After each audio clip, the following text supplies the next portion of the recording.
Se me oye, ¿verdad? Muy buenos días. Agradecer al Ayuntamiento de Las Rozas su invitación y compartir con vosotros un ratillo siguiendo la misma línea que me ha marcado el doctor Alonso, Mario Alonso, sobre esto que ha comentado y cómo de alguna manera una estrategia, no es la única, una estrategia puede ser reflexionar cuáles son las creencias que tenemos, que nos potencian o que nos limitan. En este sentido, cuando pensamos en ello y le damos una vuelta un poco más serena de lo que es habitual, le dedicamos un ratillo, pues dependiendo de cómo nos planteemos las creencias, pues pueden ser creencias muy potenciadoras que algunos personajes que he elegido, fijaos que son pues como muy conocidos, excepto el de arriba a la derecha que me gusta a mí, el resto sí que son muy conocidos. Arriba a la derecha es un premio Nobel de Física, Rutherford, que me gusta especialmente porque no solo él fue premio Nobel, sino que consiguió que 12 de las personas que con él colaboraban también lo fueran, y ese es un caso único, extraordinario. Los demás, Teresa de Calcuta, Gandhi, Mandela. Si tu manera de pensar, como nos decía Mario,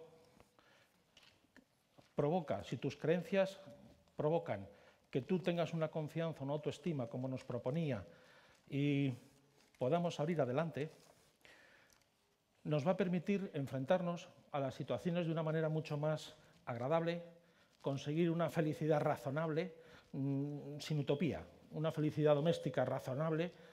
Y, sin embargo, si las creencias no son potenciadoras, y he elegido personajes, he estado tentado de elegir políticos, pero digo, lo mismo la lío, así es que me he ido a por personajes de cine conocidos, que sus creencias, pues hombre, muy potenciadoras, desde luego no parecía que fueran. Cuando pensamos y reflexionamos sobre esto, ya hay un trabajo hecho, acuñado desde hace tiempo, sobre cómo las creencias influyen en la forma en la que nos comportamos, en la que nos conducimos. Y ya está chequeado, ya es algo que se asume como una realidad.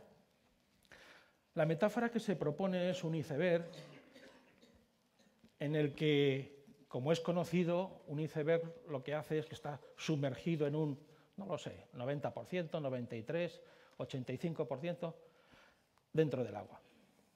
Si el iceberg fuera una persona, la parte superior es lo único que se ve. Eso, visto en la realidad, en nuestra cotidianeidad, serían las conductas. Nosotros nos relacionamos con las personas de nuestro entorno a través de sus conductas y de las nuestras. Apreciamos a una persona por sus conductas, desdeñamos a una persona por sus conductas, nos enamoramos por las conductas de aquella persona. Sin embargo, las conductas no es lo único. Si nos esmeramos un poquito, solo un poquito, podemos profundizar un poquito más abajo y entonces vamos a ver las actitudes. Fijaos que cuando nos proponemos una relación y queremos tener una pareja, una relación de amistad, una relación laboral, hacemos que se alargue el periodo lo suficiente como para poder bucear justo debajo de las conductas y descubrir las actitudes. Las actitudes nos dan mucha seguridad. Una actitud no es más que el denominador común que tienen todas las conductas, y nos gusta conocer las actitudes de las personas porque eso hace que ellas sean previsibles para nosotros. Cuando buscamos una pareja, ¿cómo es? ¿Es una persona introvertida? ¿Es extrovertida? ¿Es cerrada? ¿Es abierta? ¿Es dicharachera? ¿Es tímida? Esa actitud va a impregnar todas las conductas y hacemos todo lo posible por tener esto que estamos comentando de, pues qué sé yo, un periodo de noviazgo, para poder comprender, para poder aprender, para poder conocer cuáles son las actitudes de esas personas que me garanticen cómo va en un futuro a responder ante las situaciones que vamos a vivir juntos. Debajo de las actitudes están las aptitudes. Las aptitudes son los conocimientos, las habilidades, las experiencias acumuladas. Me ha encantado la frase de Mario de la juventud acumulada. Me la voy a quedar. Voy a decir que es suya, pero me la voy a quedar. Yo ya soy una persona así, tengo juventud acumulada. Esto me encanta.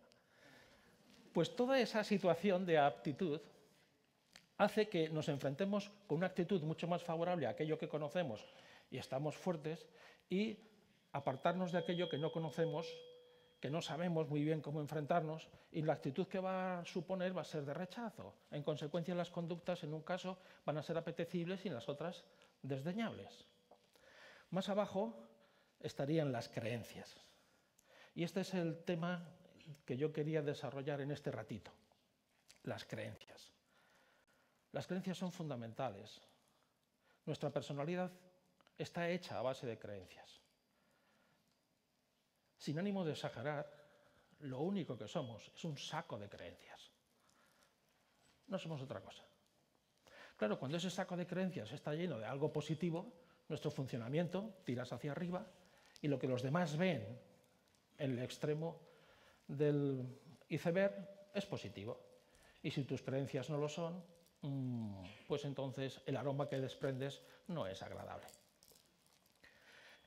¿Cómo se forman las creencias? Bueno, habría más cosas aquí debajo, ¿verdad? Pero que no obedecen hoy en este foro los valores, la identidad, lo transpersonal. Me quiero quedar ahí, en las creencias. ¿Cómo se forman las creencias? Para empezar, una creencia al final no es más que la fe, el crédito que le ponemos a una cosa. Hay una definición añadida, el estado de la mente que la persona supone verdadero conocimiento o experiencia que tiene acerca de un suceso o una cosa. Me interesa subrayar, con ánimo de cambiar, subrayar cómo se forman las creencias. Y hay como 4 pasos que son clásicos. Entendiendo que las creencias son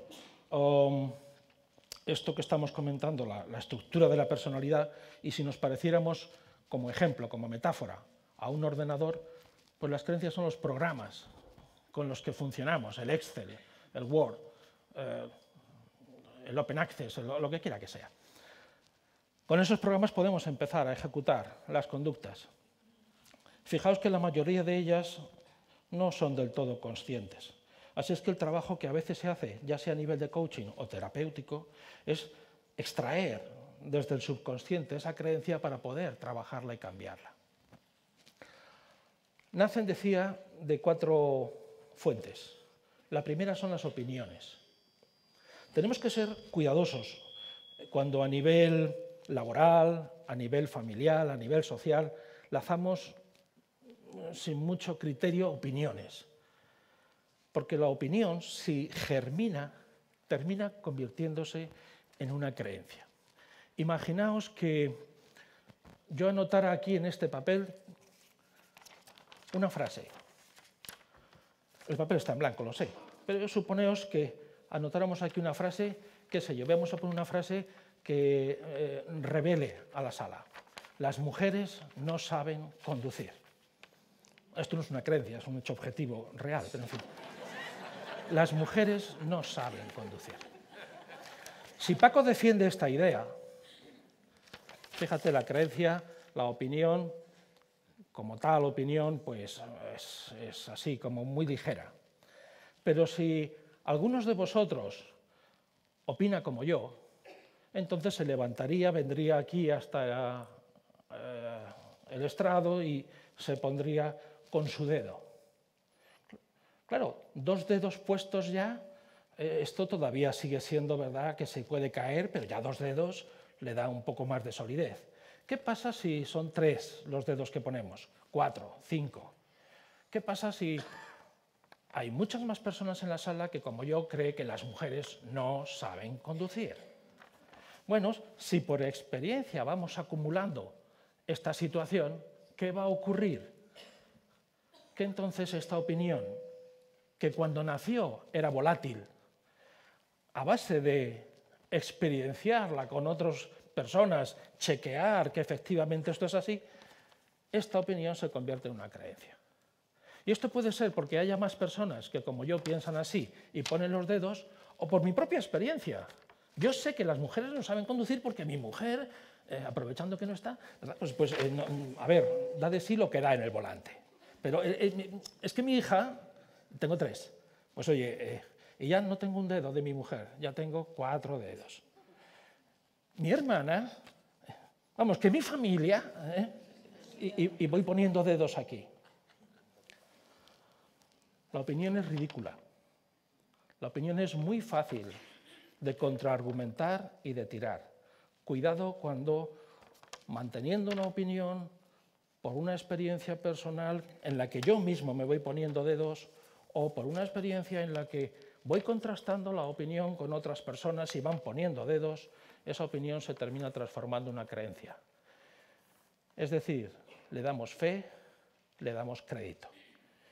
Y como decía Mario, cuando vemos un tráiler por la carretera enorme, de estos que llevan además un añadido, y mira tú, la conductora es una mujer, ¿qué decimos? ¿Cómo has dicho la frase? La excepción que confirma la regla, porque seguimos pensando que se forman por introyecciones, por estas experiencias, se consolidan por este chequeo que os he comentado. Y claro, la dificultad es que lo que termina siendo una creencia, que ya os digo que es muy fácil de contraargumentar, termina convirtiéndose, ¿verdad?, en algo sólido, algo que le damos crédito, y empezamos, acordaos del iceberg, empezamos a comportarnos como si eso fuera la realidad. Artículo determinado, la realidad. Y eso oclosiona, no es capaz de, nos cierra, no nos deja ver con claridad. Las suposiciones. A mí me encantan las suposiciones. Nuestra mente es capaz de operar a un ritmo de unos 620 traducido, a un ritmo de unas 620 palabras por minuto. Y sin embargo somos capaces de hablar a un ritmo los muy acelerados de 140. Yo hablo como a 90 palabras por minuto, para que os hagáis una idea. Oye, ¿qué hace la mente con ese gap, con esa diferencia que hay entre escuchar a alguien que habla 140 palabras por minuto y acelerado, pero aún tenemos la capacidad de 620? ¿Qué hacemos con esa diferencia, con esos 480 o por ahí? ¿Qué hacemos con esto? Suponemos. Así es que estamos escuchando a alguien en una conversación, y si la conversación es nutritiva todavía nos mantiene la atención, pero si no, estamos pensando, mañana tengo que llevar al niño al colegio. He de recoger en el banco esto que me han llamado, que no se me olvide ir a la notaría, y qué sé yo qué. Como la conversación en sí no sea lo suficientemente atractiva, es más poderosa, y entonces se nos escapa nuestra mente hacia aquellas cosas que nos inquietan. No digo con esto que las suposiciones sean malas, son absolutamente necesarias. Tú vas conduciendo por la carretera, vas a adelantar a un vehículo y tú supones a qué velocidad va el vehículo, porque saberlo no lo sabes. Tú supones que tu vehículo va a reaccionar de acuerdo con la experiencia previa que tienes con él y cuando pises el acelerador, cambias la velocidad, va a reaccionar así. Tú lo supones, porque saberlo no lo sabes. Aquel otro vehículo que viene allá enfrente y en sentido contrario, tú supones a qué velocidad va. Y en base a esas suposiciones tomas la decisión. Así es que las suposiciones, benditos sean las suposiciones, las necesitamos. Lo que no es sano es que, os habrá pasado, adelantas el vehículo y una vez que lo has adelantado, ¿qué le pasa a todas esas suposiciones, a todo ese constructo que has hecho para tomar la decisión? Se va. 2 minutos después dices, ¿recuerdas aquel coche? No recuerdo. Sí, hombre, uno que hemos adelantado de color rojo, no lo sé. No tengo claro que haya sido así. Esa es la bendición de la suposición. Las suposiciones nos permiten tomar las decisiones, pero si no lo hacemos de una manera razonable, nos meten en líos. Hace un tiempo estaba abrazando a una persona, una chica rubia, monísima, y mi mujer venía de aquel lado, ¿no? Y yo estaba pues dándole un achuchón y no llegó a venir. Como que se paró a unos 5 o 6 metros y se dio la vuelta. Mi mujer.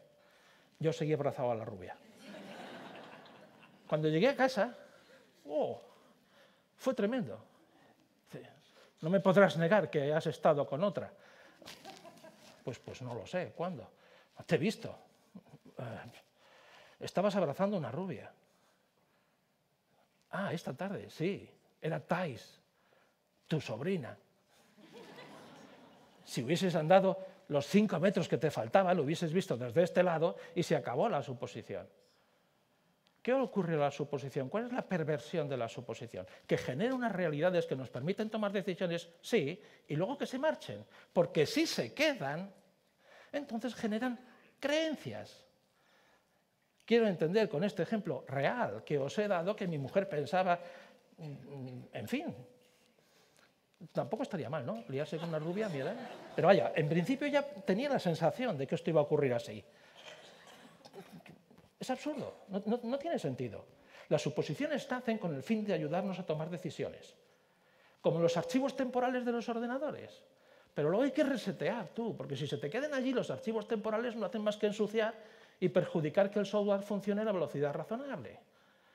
Resetea, quítate las suposiciones, constata que esto ha sido así, pregunta, investiga, pero no te quedes con la suposición. Fijaos qué pasa con las suposiciones. Esto me lo mandaron por internet y me encantó. Me gusta porque, a pesar de la mala prensa que parece que estoy diciendo sobre la suposición, es genial. Probablemente algunos de vosotros, como lo he sacado del WhatsApp que me lo han mandado, pues lo conoceréis. Pero a mí me parece fascinante. Aquí lo que pone literalmente es 3573 M3N54 J3, etcétera, etcétera. Sin embargo, la atención de la pantalla sobre vosotros os habrá llevado a interpretar qué está diciendo y estáis suponiendo lo que está diciendo, porque lo que está escrito es lo que está escrito. Sin embargo, nuestra mente es capaz, ¿verdad?, de volver a reconstruir para darle un sentido a esa situación, a esa frase. Esa es la bendición de la suposición. ¿Cuál es el perjuicio? Que se quede. La suposición nos viene muy bien para tomar decisiones, para hacer interpretaciones y una vez que ha cumplido su objetivo, ¡fufú! Que si no, mal asunto. Esto no lo quiero ver. ¿De dónde nacen? Y ahora todo el mundo pensando, ¿qué habrá ahí? ¿Por qué no lo quiere ver? Hay dos fuentes de creencias clásicas. Hay más. Digo, lugares donde se fomenta la construcción de la creencia.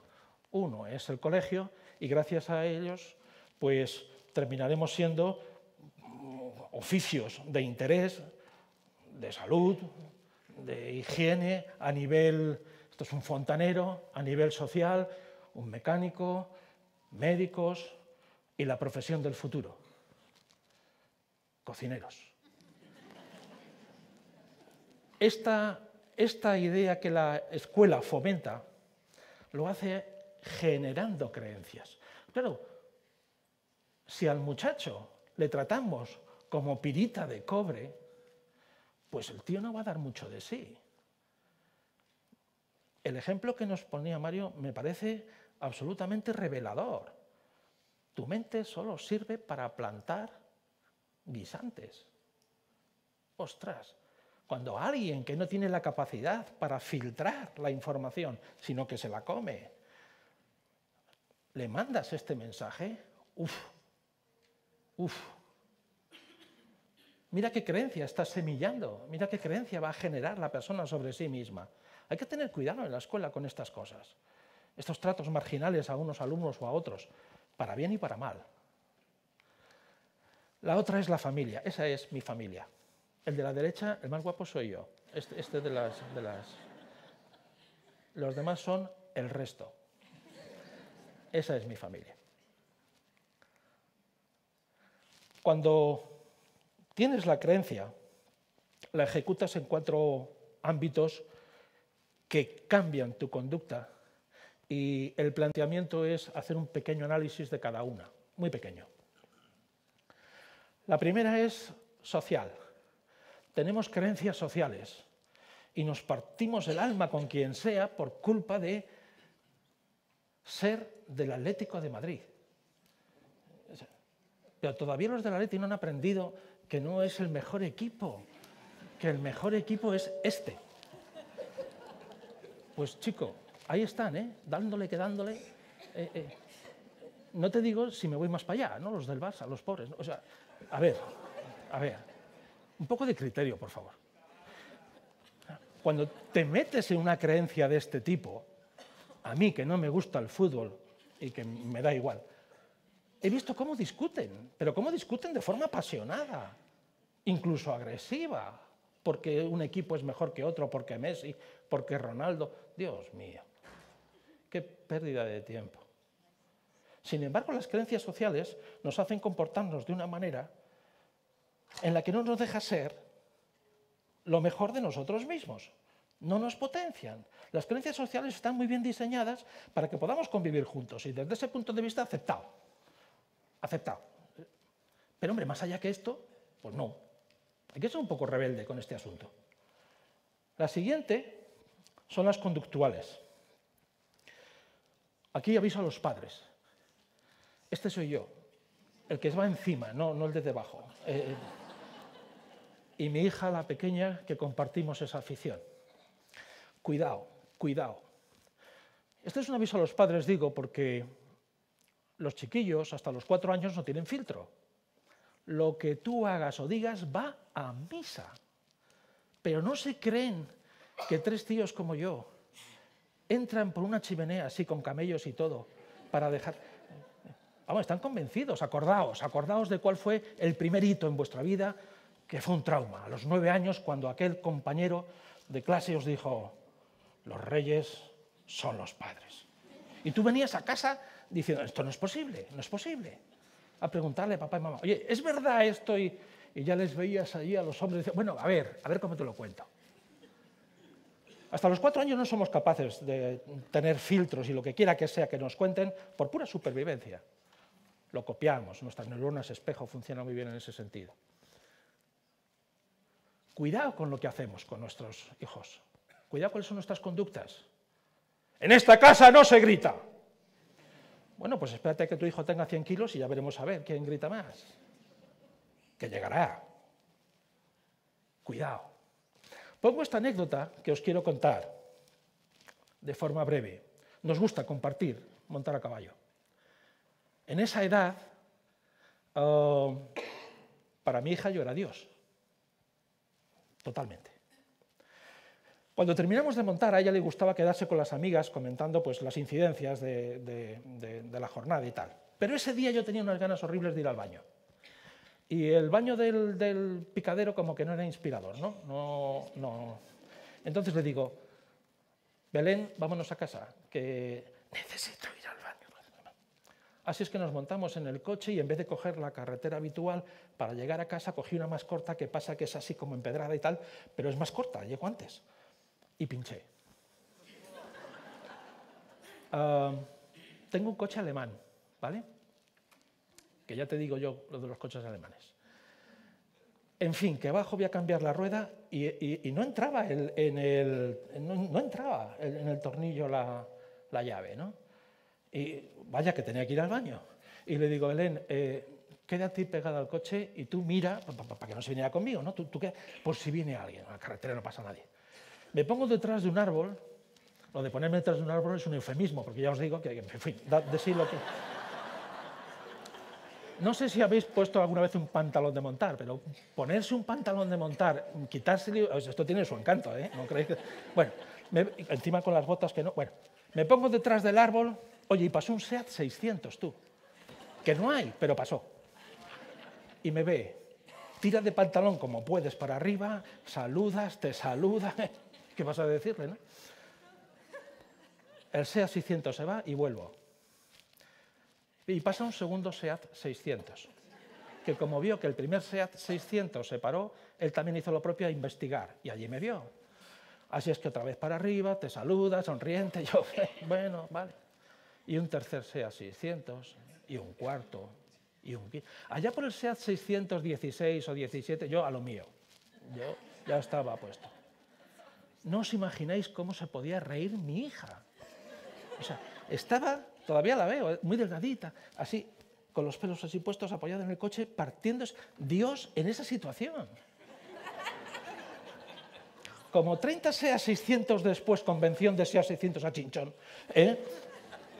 terminó la situación y por fin vamos a por el coche, le digo, mira, dame la mano, estamos a 300 metros de Villar del Olmo, se llama el pueblo, un pueblo muy chiquitito de la provincia de Madrid, y en la primera casa llamo a la puerta y sale una señora de estricto luto castellano, negra de arriba, arrugadina, así, pequeñita. Mire usted, señora, es que he pinchado la rueda y el móvil no me funciona. Y me contesta, estamos en zona de sombra. Me dejó muerto, yo no sabía lo de las zonas de sombra. Y se saca del sayo un teléfono que tira del...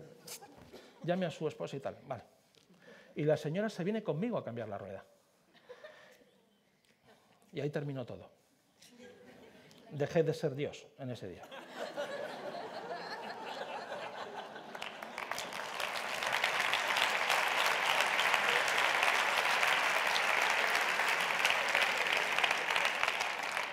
Cuando llegamos a cambiar la rueda, la señora me dice, ¿a qué está usted el embellecedor? Y a partir de ahí me estuvo con la cabeza puesta aquí, dirigiendo toda la operación del cambio de rueda. Y mi hija no podía parar de reírse. No podía. Ya cambiada la rueda, dejada la señora en su casa, vuelta a casa, me dice, papá, ¿puedo contárselo a las tates? ¿A mamá? ¿A la seño? ¿Sabes? Cada vez que nos íbamos de viaje, papá, me aburro, papá, me canso. Íbamos a ver a los abuelos a Galicia o a Elche. Oh, papá, esto, papá, ¿por qué no pinchamos? Para ella había sido súper divertido pinchar. Esa era la experiencia que había aprendido. ¿Qué hubiera ocurrido si, en vez de ocurrir, que ocurrió, lo que os estoy diciendo, me hubiese bajado del coche, hubiese clamado al cielo por mi mala suerte, le hubiese dado una patada a la rueda maldita que se pinchó, hubiese blasfemado contra los alemanes, los tapacubos y el no sé qué? Ella habría apuntado, cuando se pincha hay uno que enfadarse, criticar al cielo, criticar a los alemanes, criticar al tapacubos y criticar a... Así es como los chiquillos, en estos hitos 4, 7 y 12 años, sufren introyecciones de las creencias por tu conducta. Sé cuidadoso, cómo te comportas con ellos. Sé cuidadoso, qué opiniones lanzas.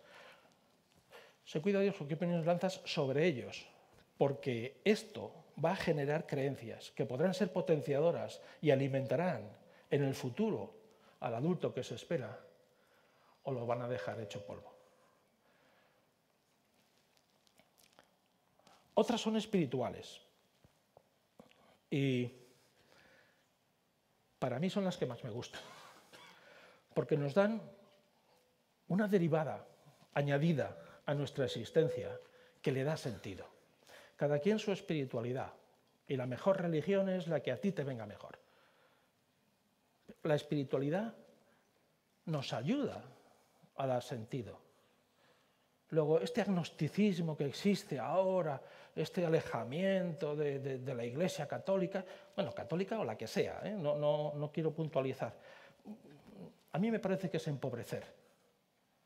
Me parece que si no te conviene, no es suficiente la religión que profesas, busca la que quiera que sea que te pueda potenciar. Pero no desperdicies el mensaje que hay detrás, que es la espiritualidad.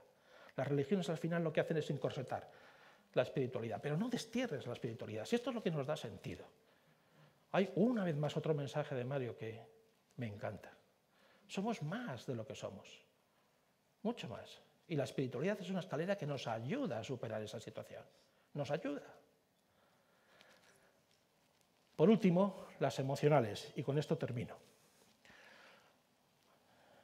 Si las emociones no se gestionan bien, si no somos capaces de crear un sistema ecológico, emocional, nos metemos en jardines. Porque las creencias que nos limitan van asociadas a emociones que nos perjudican. No por la emoción en sí misma, sino por el tratamiento que hacemos de la emoción. Pensad que un sentimiento no es más que la generación de una emoción más un pensamiento. Lo digo otra vez. Una emoción más un pensamiento, lo que genera es un sentimiento. Luego, los sentimientos no son del todo reales. Es una construcción a través del pensamiento. Si tú metes pensamientos regular, pues los sentimientos van a ser regular. ¿Y de dónde nacen los pensamientos? De las creencias. Y además, a mayores, fíjate, emoción más sentimiento, sentimiento. ¿Qué quiere decir sentimiento? Sentir mentiras. Da igual a sentimientos. Sentir mentiras. Ostras, menudo jardín me estoy metiendo. Y sin embargo, en cuanto lo reflexionas un poco, es así. Dedícale un ratito y verás cómo chequeas esto que te comento. Si esos pensamientos no son positivos, son nocivos, podemos incluso generar patologías añadidas.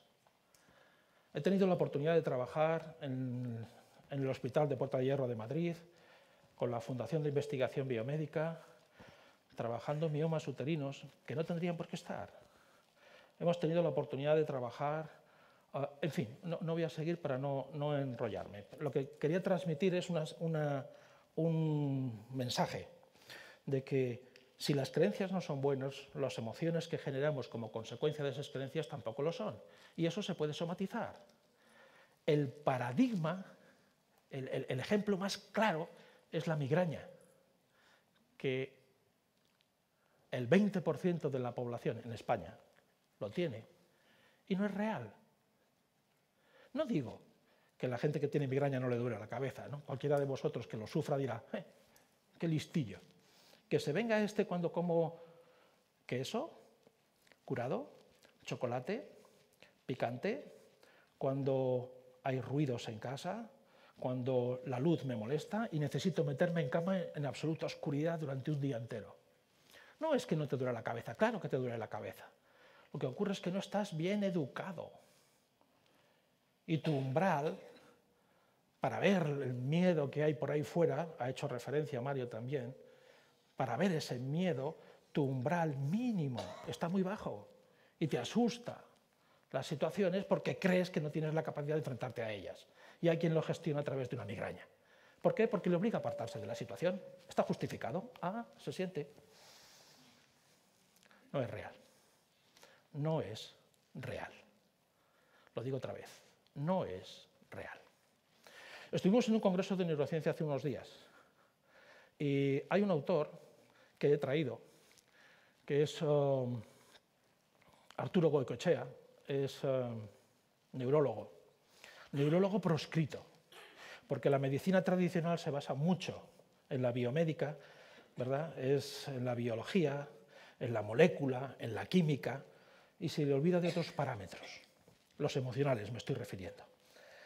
Y él tiene un libro que os recomiendo encarecidamente para ese 20% de personas que sufre dolores. Migraña, una pesadilla cerebral. Arturo es un hombre que también da ponencias, es profesor de la universidad y ahora jubilado.